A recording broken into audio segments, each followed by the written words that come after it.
What's going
She swept Memphis in game 4 of the series. Bullied the Heat yet again in game 3, and it looks like that might be a clean sweep as well as the other two playoff games tonight. Rockets Warriors game 3, and right now Denver LA game 3, I believe. Keep an eye on that as the first round of the NBA playoff is almost coming to an end for some series. And also download by Prize Picks, the most elite sports fantasy app. But let's talk about football. Let's talk about the NFL draft since it pretty much is over as of today. We're going to start from round 1 all the way to round 7. Again, we're not going to go through every single pick. That would be long, but we will talk about the most surprising, unexpected picks of each round. Let's talk about it. Let's get the obvious ones out the way. Cam Ward to Tennessee, Travis to Jacksonville, and Abdul Carter to the Giants. Let's get the obvious reactions out of the way first. What do we think about those 3 picks?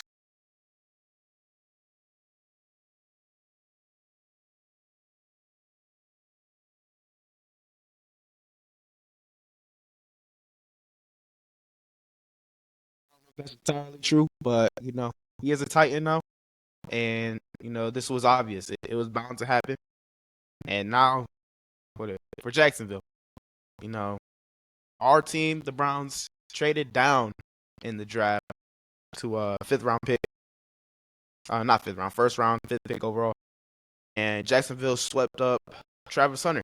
I was pretty shocked by this. Andrew Berry, he was claiming, Travis Hunter to be a unicorn, but you gave up that pick to Jacksonville. Good job for Jacksonville. They made the moves to pick up Travis Hunter. I did think he was going to come to Cleveland. We'll get more into that later on, my opinion on that. And then for the New York Giants, they did what they needed to do by taking a defensive player at number 3. They need to improve that defense over there. Good pick by the Giants. And I'm not hating that at all. Yeah, the Cam Ward pick was kind of obvious, like you said. Everybody's seen this coming a mile away. Great prospect, great quarterback. I don't think he's going to be the savior of the franchise just yet because there's still a lot of holes that need to be fixed. And I don't think one draft, one offseason is enough to fix that. But he's definitely a huge step in the right direction for Tennessee. Good pick. Very obvious. He will be, with the right system and with the right coaching staff, he should rise for Tennessee. Jacksonville, like we said, is another surprising pick. I thought all roads prior to 2 days ago, for us, all roads were pointing to Travis Hunter, the Heisman star, and then we pulled the rug out from under ourselves and we essentially traded him to Jacksonville. Good pick for Jacksonville nonetheless, because they need another star wide receiver over there and they need a star DB over there. Whether he plays both positions primarily at the same time remains to be seen, but he probably will. But Liam Cohen is a offensive heavy coach. He will probably utilize Travis way more on offense than defense. But it'll be exciting to see him play both ways. And Abdul Carter, I was screaming, shouting from the rooftops all week long that the smartest and safest move the Giants could make is draft this dude. If they did anything else other than drafting this dude, they were fools, and they did just that. They drafted Abdul Carter. Smart move. Couldn't go wrong with that. A-plus move for the Giants because now they have arguably one of the best defenses in the league. They certainly have a top 5 defensive line in the league. Dexter Lawrence, Abdul Carter, Kayvon Thibodeau, and Brian Burns. Yeah, that's the top 5 defensive line in the league. So smart move by the Giants. They're going to be nasty on defense, but offensively, they're not going to look great. We'll come back to them in a minute when we talk about the Jackson Dart situation as well. But solid picks for all 3 teams. Very solid. With that being said, let's talk about our team, the Cleveland Browns, selecting Mason Graham. Unexpected pick. In my opinion, if we were going to go defense, we could have put our foot in the ground and taken Abdul Carter. But we were building for the future. That's why we made this trade. We got a lot of draft capital from this trade, as well as getting the best defensive tackle in the league. I'll give him that. He's from Michigan, and Michigan is notorious for building all-star defensive tackles. So that was a pick. That was a move for the future, in my opinion, because we did get a lot of draft capital. But very unexpected pick. What do you think about it? What do you think about that? So yeah, I agree with you on the defensive side. Michigan does produce a lot of good defensive players. A lot of the players taken in the draft from Michigan were defense. I don't hate this pick. All right, we need a defensive lineman interior, and we just to help out Myles Garrett down there in the trenches. But I did think that we were going to take Shorter Sanders with this pick because we did pass up on Travis Hunter. So I was like, maybe we're taking Shador here, but as you know, he did fall in the draft. That's later on. We'll talk about that later. I don't hate this pick at all. Yeah, this is a good pick by Andrew Berry and that Cleveland staff over there. Yes, very, very good pick. I think he'll work in the long run, and we arguably have a top 5 defensive line in the league. Just like the Giants, we will have a great defense, but I don't know if the offense is going to cook. We'll circle back to that, though. I do like the picks we made overall. We'll come back to that when we talk about the Browns draft overall. But moving forward with a couple other surprising picks in the first round, I'll start first with the pick that I thought was very surprising, and that was the Bears selecting to go with Colston Loveland out of Michigan. Very surprising pick. He's a tight end. This pick, in all honesty, in my opinion, this pick makes next to no sense for me because Cole Kmet is still on the team. And it's not like Cole Kmet is injury prone. It's not like he's terrible. Yes, his production has been low, but we know how bad the coaching staff he's been gifted years prior have been. He hasn't been able to show his true potential, but I'm honestly confused why they went with Colston Loveland here. Granted, the way Michigan was playing him, they played him more like a slot receiver type of tight end. But maybe that's what they were looking for. Hopefully, Ben Johnson. I hope the pick works out, obviously. But I hope Ben Johnson finds a way to figure out Cole Kmet and Colston Loveland on the same team. Unless they're planning on moving off of Cole Kmet sometime down the line. But this pick confuses me. And to get him at 10, I don't know. I don't know if there's much value in that pick. Noah, what do you think about that? So yeah, I completely agree with you on this pick right here overall. They do need help with Caleb Williams. He could be an extra blocker, or they could, like you said, use him as a slot receiver like Michigan did. But they could have drafted him later. I think he would have possibly fell out of the first round. There were other good tight ends in the draft still. Tyler Warren out of Penn State, he's still on the board. Yeah, this is a very confusing pick overall. I would have thought they would have went defense with this pick, to help out with that. what they lack on the defensive side of the ball, or they could have went with another O lineman to help out their quarterback Caleb Williams. I'm just really confused here, but hopefully that offense coordinator and that coaching staff over there is cooking up. Let's see what they got to do this year. That's all I got to say on this pick. Another thing the Bears could have done was gotten a running back, because they don't really have a true running back one in that building too. I thought Ashton Genty was going to be that running back, but the Raiders thought otherwise.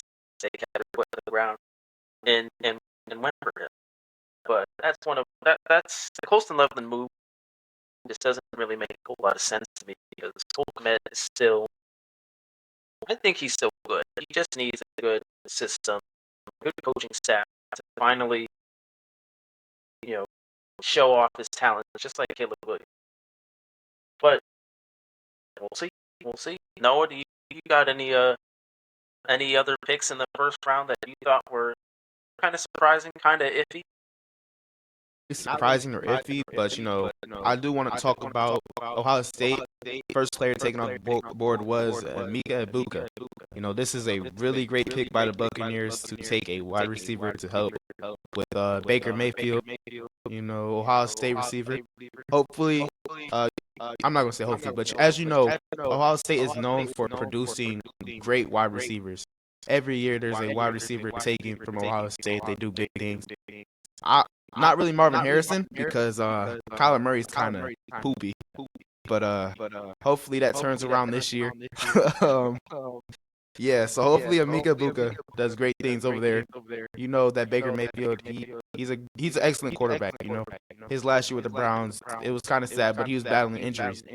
Now I'm kind of sad we let him go, but he's doing great things over there in Tampa Bay. And he's definitely going to have a field day with Ibuka, Chris Godwin, when he comes back from injury, and Mike Evans. I think this is a solid B. In my opinion, this is a solid B pick. Strangely enough, the media out there is saying otherwise about this pick, about Emeka Ibuka, but I think I understand this pick, because when you really look at the Buccaneers receiving room, Chris Godwin is injury prone and he's an older dude, and Mike Evans is also an older dude, and he's probably only got a few years left on him. So I like this pick mainly because I think the Bucs were thinking, we have two older guys that are only going to give us so many more years left. They have one other younger receiver who's really good, and why not reset that entire receiving room and start fresh for when those two guys leave? So I understand this pick. I think this is a solid B pick for the Bucs. Granted, they did need defensive needs as well, but I understand this. It's a good pick. One other quick pick that I'd like to give a shout out to is to the Cincinnati Bengals. Shout out to the Bengals for going defense in this first round, taking Shamar Stewart out of Texas A&M. I didn't think it was possible that they even cared about their defense, because we saw how bad this past defense was. But shout out to the Bengals for going defense with the first round pick. Shamar Stewart, very good edge, especially with the Trey Hendrickson news still up in the air. We don't know if he's going to walk. We don't know if he's going to sign. But Shamar Stewart is definitely going to be a good replacement for Hendrickson if he does end up not getting an extension. So shout out to the Bengals for paying attention to the biggest need on y'all's team. Good job, Bengals. You get a round of applause from me. What do you think about that pick? So yeah, I completely agree with you on this pick overall. That Bengals defense really needs help. That defense really has not been the same since they lost the Super Bowl in 2022, I believe, when they played the Rams. Oh, I'm happy with this pick. I could have seen them go in corner, or they could have went O-line, but I'm not disappointed in this pick at all, because the defensive player is really what they need. And Shamar Stewart, that is an excellent pick to take at that pick. With that being said, there are some other picks in the first round that maybe you and I Noah thought could have been a little more surprising. But for time's sake, we're going to be moving on to the second round. Let's talk about it, starting with our own team kicking it off, drafting Quinshon Judkins, a homegrown product, and the linebacker out of UCLA. What do you think about those two picks? Okay, so I'm gonna start with the linebacker Carson out of UCLA. I will not lie to you. I was kind of upset with this pick at the moment. I was kind of ranting to Quinn. I was like, "Hey, why did we take Sanders here? Uh, he's gonna get picked up in this round." That didn't happen, thankfully. But looking back, okay, this is not a bad pick either. We lack in the depth at our linebackers position, and Jeremiah Owusu-Koramoah, he was injured last season, and it's very likely that he may not return this season, but God willing, he does. But yeah, it's a great pick by the Browns to take a linebacker, you know. And then moving on to Quinshon Judkins, I absolutely love this pick. That's what we need. We need a running back. I'm not gonna say I dislike Jerome Ford, but he's not a really great running back. He is still young though. He may turn it around this season, but I don't really like how he plays for real. And with Nick Chubb and our situation with him, I don't know if we're gonna sign him. I'll be really sad if we let him walk. But this is a great pickup because when he was with Ohio State, most of his plays came from screens or tosses and all that. And Kevin Stefanski, he loves screen passes. When we had Kareem Hunt, that's what we were doing with him. So maybe it could be the same story with Judkins. Who knows? Let's just see how this cooks up. Very good pick. Getting Quinshon Judkins. I'll start with Carson out of UCLA as well. Like you said, I think it's a good pickup. In the moment, I'm not gonna lie. In the moment, I didn't understand the pick, but now looking back on it, I think it's more than understandable and it's more than a reasonable pick. It's very much needed because obviously Koramoah is still out. I'm not even sure if he's going to be able to return to this upcoming season or not. And our linebacker room, like you said, there's not a lot of depth, and we're kind of cutting the line thin, cutting it close in that linebacking core. So this was a good pickup because we really need more linebackers. We need younger guys as well, and I think he's going to be a great security blanket for Koramoah if he's not able to come back. And now moving on to Quinshon Judkins, one of the best running backs I've ever seen at Ohio State. Dude is phenomenal, and he's going to be phenomenal for us because one thing that we, as a franchise, can do well is run the football, and I think we've got the offensive line to do it with, and I think he's going to be versatile. He can catch it out of the backfield. He can run hard. He's questionable sometimes whether he's able to take a hit or not because he's one of those leaner backs. He's not as big and stocky as Henderson is. We'll talk about Henderson in a minute, but he's like you said, a lot of his success came from screenplays and whatnot, and I think we'll do just that as well with him. Great pickup, very good pickup, picking up Carson out of UCLA and Quinshon Judkins. Moving on to his partner in crime, Travion Henderson, New England Patriot. I'll start first with my thoughts on this one. This is also a great pick as well because Mike Vrabel is a very run-heavy coach, and he put that on full display when he drafted Will Campbell at number 4 overall. It's clear to see that he is building up the run game for Drake May, and Henderson can do pretty much anything and everything at the backfield. He can catch, he can run. I still remember that screenplay we ran right at the half against Texas in the semifinals. He's going to be great in Vrabel's system. He's going to be great running the football because he's setting up a phenomenal offensive line. Henderson should be good this year. Should be good. Good pickup for the Patriots. I completely agree with you on this one. I love Travion Henderson. He did great things with Ohio State. Him and Quinton Judkins both. I could have been fine with either Judkins or Henderson. I could see him switching. But not a bad pick by the Patriots at all. They're really stepping up with their draft picks in this draft.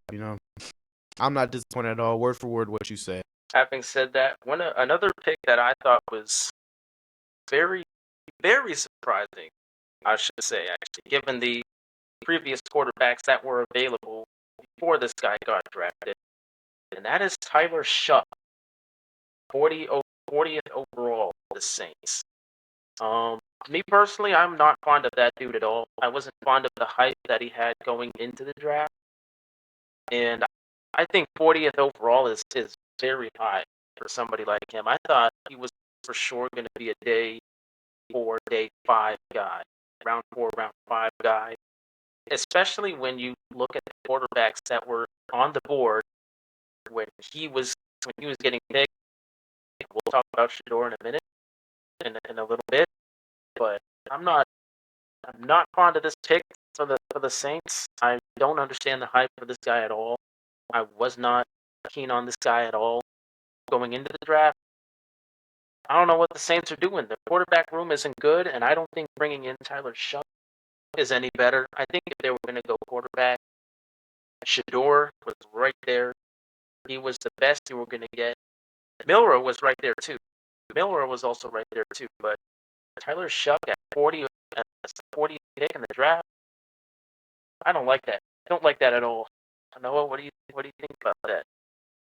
Okay, so yeah, questionable pick by the Saints. Well, Howard was still on the board, like you said. Jalen Milroe was still up there.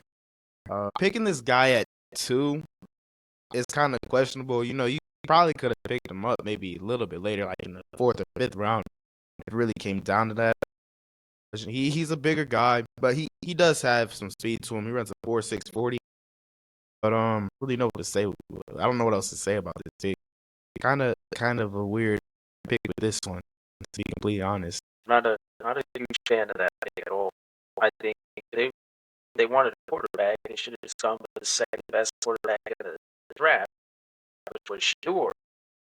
We will talk about Shador in a little bit. But Noah, do you got any other picks that stood out to you in the second round that you think is worth mentioning before we move over to the third round? Yes, sir. So Will Johnson out of Michigan. I thought that this guy was for sure going to be a first round pick.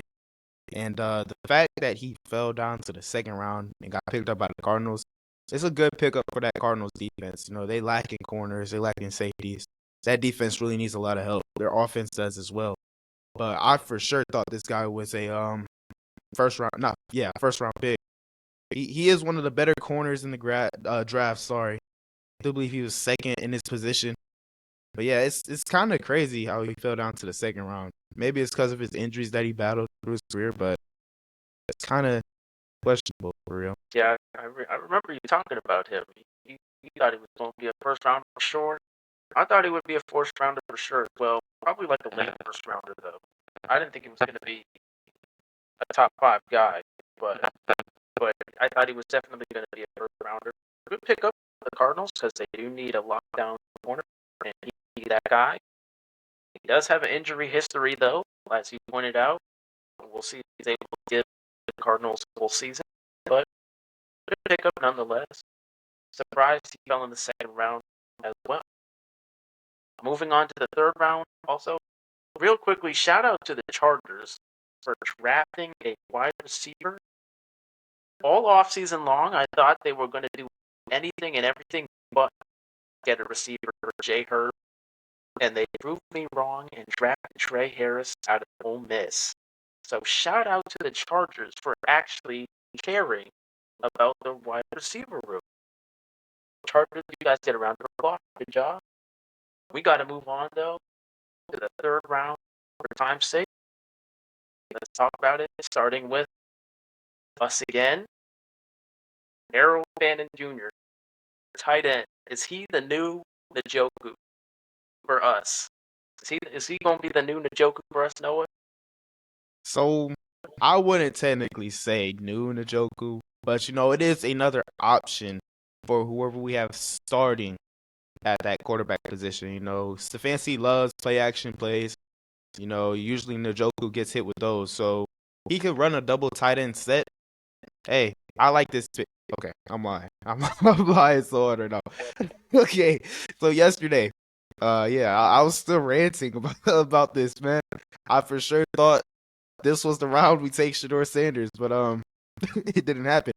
But I'm not upset with this pick, man. He was a great player with Bowling Green, and it's actually an excellent pickup for we could we could do a lot with this player, man, because play action plays is where it's at. Hey, I like this pick, man. I also like this pick as well. I think he's a very good tight end. Um, he I'm forgetting the name of the award that he got snubbed in college that Tyler Warren won. But I believe he like coming into the combine and into the draft. Uh, Bannon Jr. I think was like the number one tight end in all tight end statistical categories coming into the combine and into the draft. And again, he got snubbed. I forgot the name of the award. Do you guys know the name of the award that Harold Bannon Jr. got snubbed in? Let me know. Let me know in the comments below. But he got snubbed to that from Tyler Warren, who's also a phenomenal tight end. Don't get me wrong. Not taking anything away from him, but Harold Bannon Jr. led, I believe, the nation in all tight ends in like every statistical category. So he's bringing something to the Browns nation, and I think Njoku is injury prone. He is slightly on the older side. I think sitting behind Njoku, I think we got ourselves another David Njoku point of. I think he'll definitely bring a lot to the team. Moving forward, moving a little further down the list, let's talk about Jalen Milroe to Seattle. Is this a good move, especially considering that they brought in Sam Darnold on a $55 million contract? It's a good move, bringing in Jalen Milroe. So yeah, actually, I do like this pick by Seattle because Sam Darnold is on the older side. He is a veteran player. He did good things with the Vikings. I don't see him repeating that with the Seahawks. So, in Minnesota, he had Justin Jefferson, and the Seahawks they only got JSN.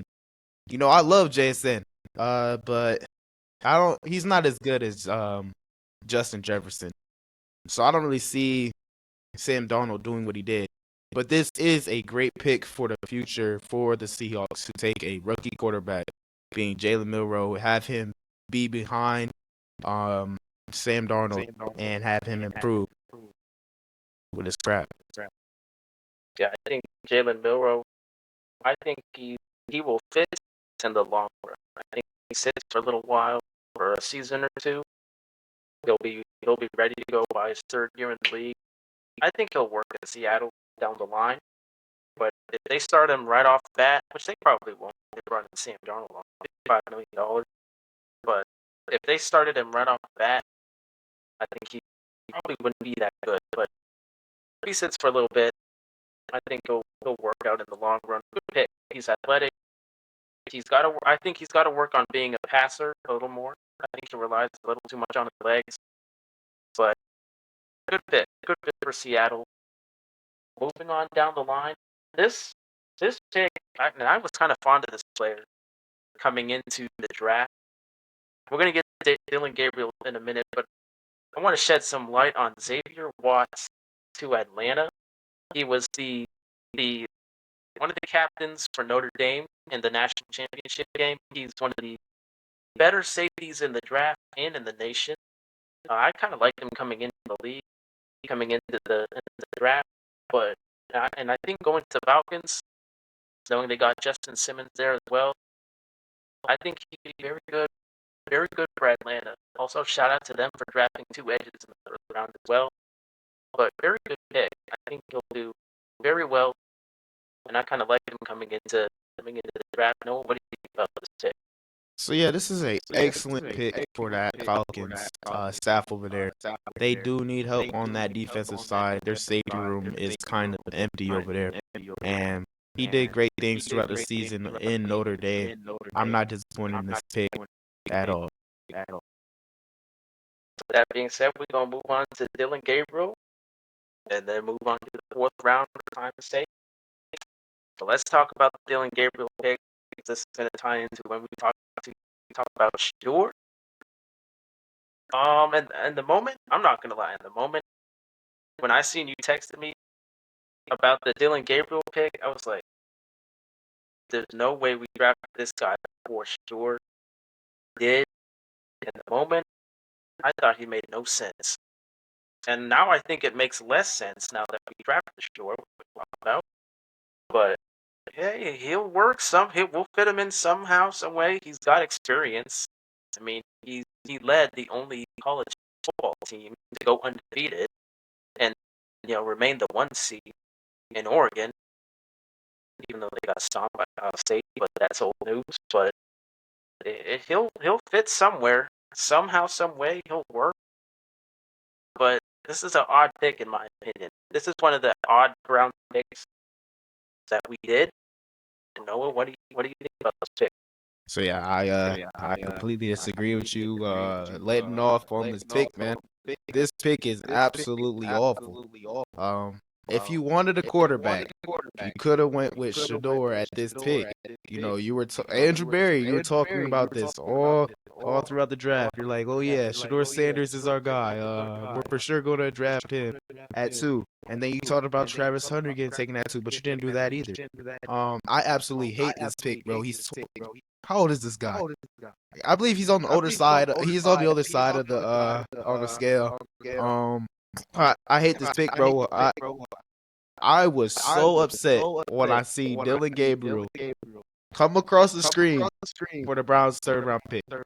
Like this pick right here made a lot of Browns fans upset, man. Me included. You know, a lot of people said I looked at the comments on the Browns post after they said, "Oh yeah, Dylan Gabriel's is our guy."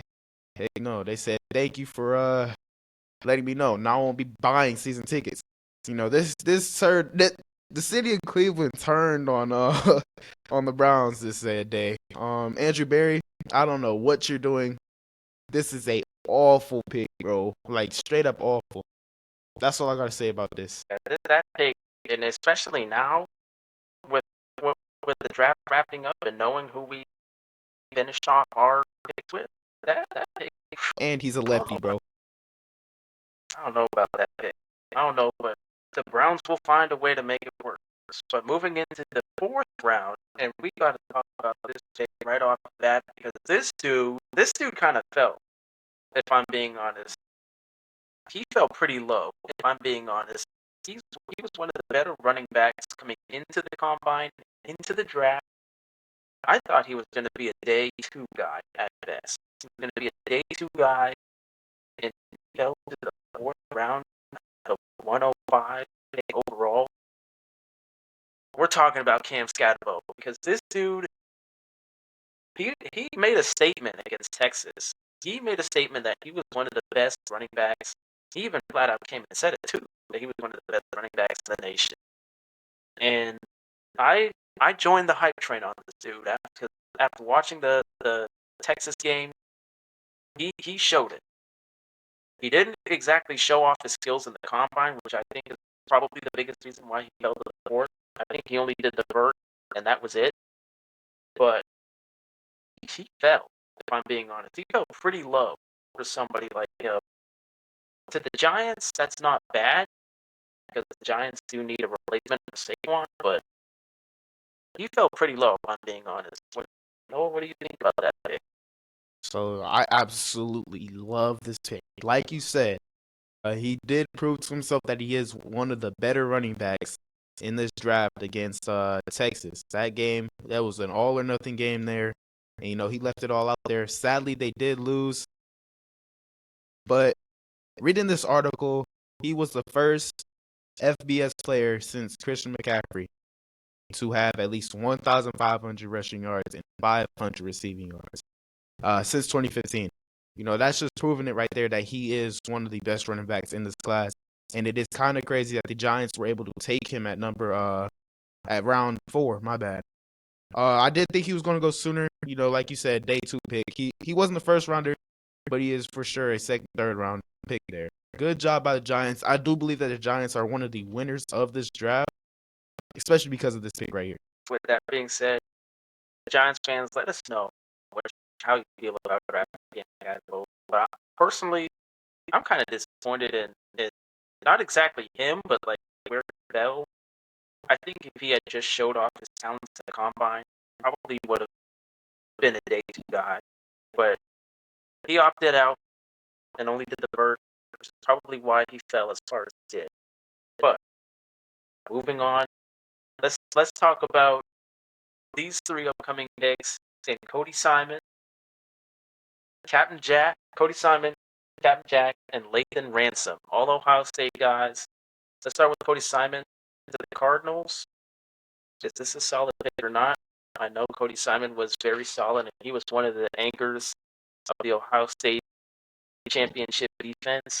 I think this is a solid pick. I like the theme that the Cardinals are going with defense players. They need to bolster up that defense. Cody Simon, he's got the experience, he's got the athleticism to help out that defense. Again, he was one of the anchors of our national championship team. What do you think about that pick? So yeah, I completely agree with you here, word for word. This is one of the better picks for the Cardinals because, like I said earlier, that Cardinals defense really needs help. And in that linebacker room, there's not really a lot of depth, kind of like at Cleveland. And this is a pretty great pick to pick up a linebacker, especially out of Ohio State. And as you said, he was an anchor. That's all I got to say for this pick. Moving on, let's talk about Lathan Ransom, another Ohio State anchor of that defense. I think this is a solid pick for the Panthers because they also need to not only bolster that defense, but I think they found their. I think he'll be a good safety for the Panthers. So what do you think about that pick? So yeah, I also agree with you on this one. He is, I wouldn't say he was an anchor, but he did have 3 forced fumbles in 2024. Again, I do feel the Panthers are also another winner in this draft by helping with that defense, by taking Lathan Ransom with this pick here. Panthers also drafted Trevor Etienne out of Georgia as well. Good running back as well. Definitely going to help them out as well. And with that being said, before we move on to Dylan Sampson, we got to talk about Captain Jack, one of the staple Ohio State players, and he will probably get tossed up there in the Ring of Honors at Ohio State. He is a Pittsburgh Steeler. Kind of controversial that the Steelers, division rival, pick him up, but it's going to be interesting to see how he plays with Cameron Hayward, and TJ Watt. It's going to be interesting to see how he plays. I'm kind of excited to see how he plays in that Steelers defense. I think he's definitely going to help them out immensely. He's kind of got some undersized issues. He's a little undersized for an edge, but I think the Steelers will utilize him to the best of his abilities. What do you think about that pick? So yeah, this is really a good 1-2 punch for the Steelers. With Watt and having Sawyer, this is going to cause some problems for the offense and teams that they play. Kind of sad he did go to our rivals, with the Steelers. I would have been a happy guy if we took him in the. I would have been happy, bro. But this is not a bad pick for the Steelers. It kind of seems like the Steelers were mainly taking defensive players in this draft. Not a bad pick overall. We're going to talk about his quarterback in a minute when we get to him, Will Howard. He's also a Steeler. But to cap off the 4th round, before we head to the 5th round, we got to talk about our Dylan Sampson pick, running back out of Tennessee. This is where I start to question the Browns yet again because we already drafted Judkins. So what was the point of drafting this dude? This pick to me kind of doesn't make sense. He is kind of a stockier guy. He can take a hit. So maybe we wanted a hard hitting tough running back here, but this is where I start to question the Browns yet again. What were we doing? He'll work out, I guess. He'll work out. But, yeah, good pick, I guess. Good pick. What do you think about that? I don't think this is a good pick. Sanders was still on the board. He's he is kind of undersized. He's 5'8", 200 pounds. Um, I can't even say that. I can't even see a swim at receiver. Because he's dangerous off the catch. Kind of. I don't know why we took a running back. We already took a running back with Judkins, bro. There were so many other better players still on the board. Andrew Berry, what are you doing, bro? Hey, I mean, he made some decent picks in that second round. I gotta give you that. He made some decent picks, and he made a good pick in the third. Well, I gotta give you that. We gotta move on to the fifth round for time's sake. Let's talk about it. We have arrived at the, I don't want to say dark horse, but we arrived at the prodigal son of the draft. Literally and figuratively, that is George Saints. What a disastrous draft for him and his brother, Shiloh. We could have done a whole episode on just him and his draft tank in and of itself, but we gon' we gonna talk about it right now. We talk about the what happened. How did he end up to become a day 5, a round 5 pick, as well as what he means to us, Cleveland Browns. So we finally drafted the guy that you have been pushing for since the draft started. No, I'll let you go first since you've been pushing for this dude since the dawn of man. So yeah, man, I freaking love that we were able to take Sanders, bro. I'm so glad no other team got him. You know, I could say the reason why he did fall so far in the draft was his attitude problems. I've been seeing a lot on the media about him having attitude problems and his attitude towards people. But hey, it wasn't even Andrew Berry who picked him, bro. Uh, Listen, bro. I think we need to let Andrew Berry walk. Honestly, you let this guy fall to the 5th round. You took a trash player out of Oregon. I don't know what he's doing over there. Kevin Stefanski was the only dude that was happy, and the other players, Andrew Berry was just. Did you see that video of Andrew Berry's reaction to Shador Sanders getting drafted? No, I have not yet. I have yet to see it. I have yet to see it. Bro was not stoked at all that we got Sanders for this pick. Hey, hey, Cleveland is happy that we got the guy that we need. We need a Sanders, bro. That's I'm gonna leave it there. Hey, I mean, I've been seeing the same videos you've been talking about Shador and his attitude. The Sanders and the Sanders boys have a high ego. I'll say that much. They got a high ego. That's probably what landed him to be a round 5 guy. We all know, based on his traits and his athleticism, we all know realistically he should have been a day 2 guy at the very best. Here he is. We finally picked him up. Again, I don't know how it's going to work out because we got Dylan Gabriel and we have Flacco and Pickett. This quarterback room to me is just mind-boggling right now because like oddly enough, I feel like it's come the start of the season. Shador is going to be a guy to walk out of that locker room, play game 1. Oddly enough, something's going to happen in the season. I feel like this is how real quick before we move on. This is how I think this quarterback situation gonna play out. All right, hear me out. We gonna have Flacco. He's gonna kick off at least 3 weeks. 3 weeks for us. Shador and Dylan Gabriel are gonna sit behind Flacco and they're gonna learn for 3 weeks. Then we're gonna get sick of him. We're gonna start chanting, "Bring in Shador. Let Shador play." We as fans, we're gonna get sick of Flacco. Shador's gonna come in, and then he's gonna take over. Depending on how well Shador plays, we'll either continue to play him the rest of the season, or we'll play Dylan Gabriel. And that's how I think this quarterback situation is going to play out. Kenny Pickett is not even going to sniff the field. But it's going to be interesting to see this quarterback room. I'll tell you that. I'll tell you that. With the picks that we made, it's definitely going to be interesting. With that being said, we going to move on to round 6. We're going to move on to round 6. For time's sake, let's talk about it.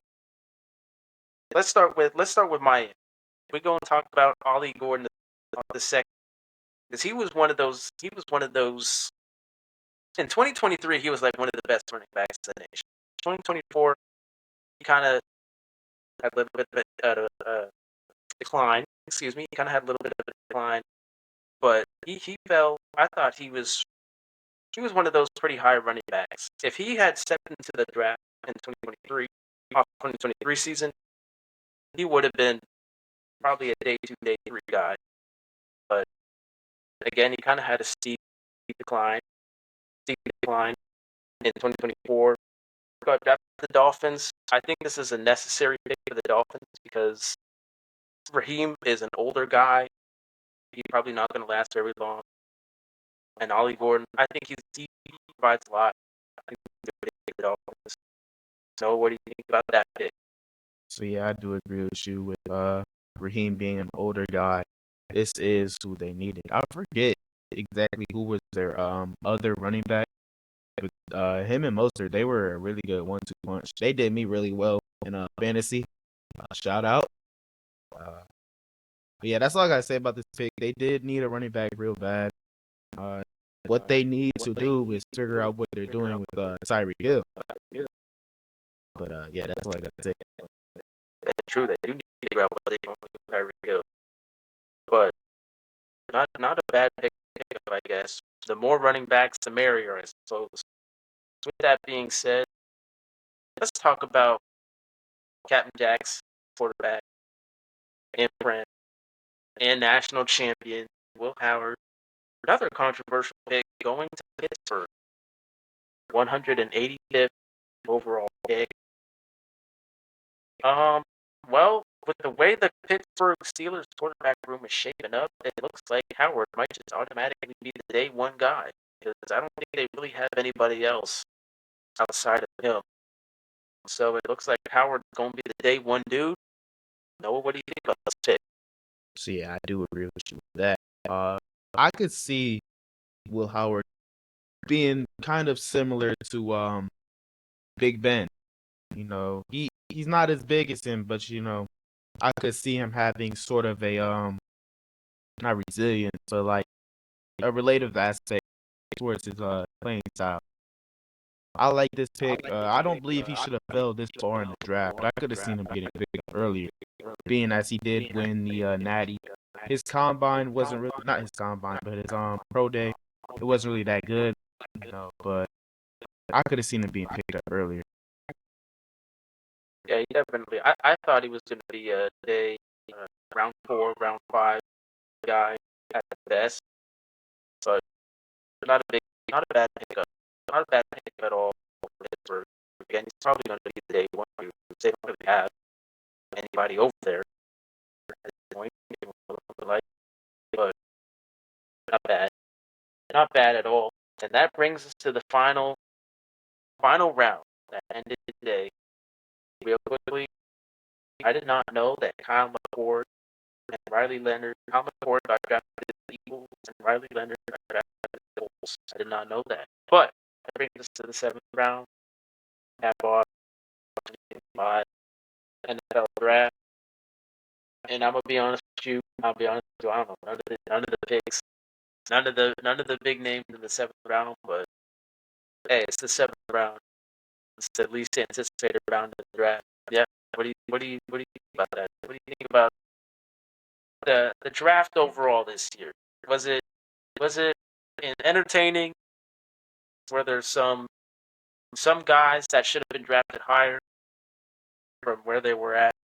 What do you think about this draft? So before I get to that, I'm gonna talk about the Buccaneers pick being Tez Johnson. You know, he was one of the greater players on that Oregon offense. The Buccaneers really did have a great draft this year. They're getting help for Baker Mayfield. You know, they did pick up Buka.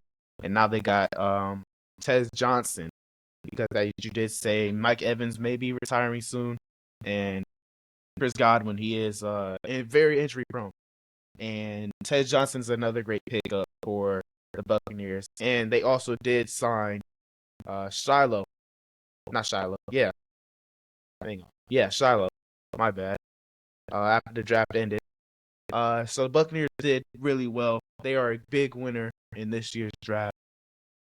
That's my opinion on that. But the draft overall, uh, some teams did great, other teams did kind of bad. Kind of like the Cleveland Browns. Andrew Berry, he needs to be fired. Um, my three biggest winners, I would say, are the Buccaneers, the Panthers, and the Cardinals, because the Cardinals staff over there, they went out and they got a lot of defensive help over there, and I'm not disappointed. Oh, and also the Giants. The Giants did really good in this draft as well. Yeah, they did very well. Did do very well. Way to point out Tez Johnson. I didn't even know that he was in this year's draft or not. I thought he was going to play another year at Oregon. Way to point out Tez Johnson. He's definitely a very good wide receiver, probably one of the higher wide receivers that he drafted. But yeah, you pretty much hit the nail on the head with him. They are pretty much resetting that receiver room, getting bigger help for when Chris Godwin might get a walk, who knows when. But yeah, way to point out Ted Johnson. I didn't see that. Um, my thoughts on this year's draft. Again, like you said, some teams did good. I'm actually not going to say we did bad. I think we made some good picks. We got to give him that. I got to give Andy Berry that. He made some good picks. I like Harold Fannin Jr. That's probably my favorite pick that we made, because he is a very underrated tight end. Again, he got snubbed for the award that Tyler Warren won. But I'm not going to say we didn't draft that well. We did make some very questionable picks, though, like Israel. I'm not sure what that was. But in my opinion, we didn't draft that bad. Overall, my biggest draft winners would probably be the Giants for drafting Carter, the Bucks, because despite what everybody is saying and how their picks don't make any sense, I think they make sense, because you got to look at it from a long-term standpoint. Mike Evans is getting old. Chris Godwin is injury prone, and he's also getting old. For the Bucks, Giants, and I'm a throw in the Falcons. I think the Falcons, they went in the right direction in terms of defense and in terms of where they need to go specifically on defense, because they had no edge rushers. They drafted two of them in the first round, and they drafted Xavier Watts, and I'm very high on Xavier Watts. I think the Falcons, Giants, and Bucks are my three biggest draft winners. I like the picks that the Falcons made. Solid picks defensively. Now we got to talk about the losers, because there definitely are some losers in this draft. Who were your top three draft losers this year's draft? So I'm gonna say the Cleveland Browns. Sorry, Browns. You're having a little repeat, and I'm going um Brown. A lot of these other teams are really good at their draft pick. Uh, Nothing too crazy in any other team. No, I'm gonna say that. No, the Titans did a good pick there. The Bears, they had a few questionable picks, and then the Saints. Those are my three losers in this draft. For me, I'm not gonna keep. I'm gonna keep us out. I think we did okay. I think we did okay in the draft. We're like, in my eyes, we're like the middle of the pack. We didn't do anything totally stupid, but we did make some questionable moves. In my opinion, my three biggest NFL draft losers are the Saints, definitely. and mainly based off of that Tyler Shough. Okay, what was that? You wanted a quarterback? You could have gone Milrow or Stewart.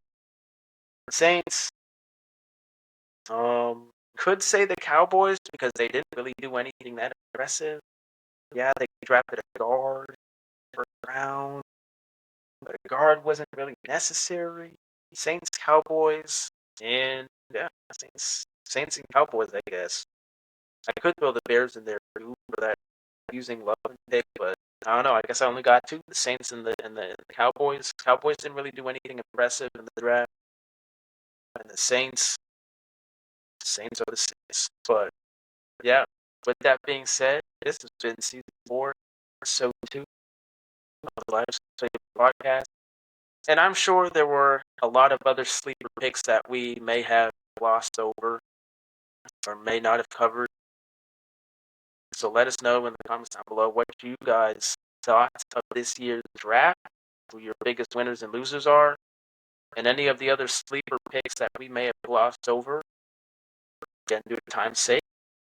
But with that being said, we'll catch you guys for season 4, episode 3. Keep an eye on the NBA playoffs as well, as the first round is starting to come to a close for many teams. Real quickly, Grizzlies, y'all got smoked. Y'all did not show up to say about that. No one got anything to say about the clean sweep that OKC did pull. So yeah, Memphis, you guys need to go get some help ASAP for Ja Morant. He cannot carry you guys by himself. If you want that to be prevented, go get him some help, especially if he's your star player. Go find him another superstar, or trade up in the draft. Get somebody in the draft you think could potentially help him. That's all I gotta say about that. Hey, Cavs, keep doing what you're doing. I kind of did, in my eyes, I thought you guys were not going to be able to clean sweep the Heat, but it's kind of looking like you're going to clean sweep them. Without a Darius Garland, they absolutely smoked Miami, bro. The Nuggets, yeah, you guys are about to lose to the Clippers, bro. Oh my goodness. That boy James Harden been turning up lately. Who else is I out don't know there? what James Harden is doing lately, but he about to make me look bad. He better make my pick look bad. But we'll catch you guys season 4, episode 3. Again, let us know in the comments down below any other sleeper picks that we may have forgotten or didn't cover. With that being said, peace out.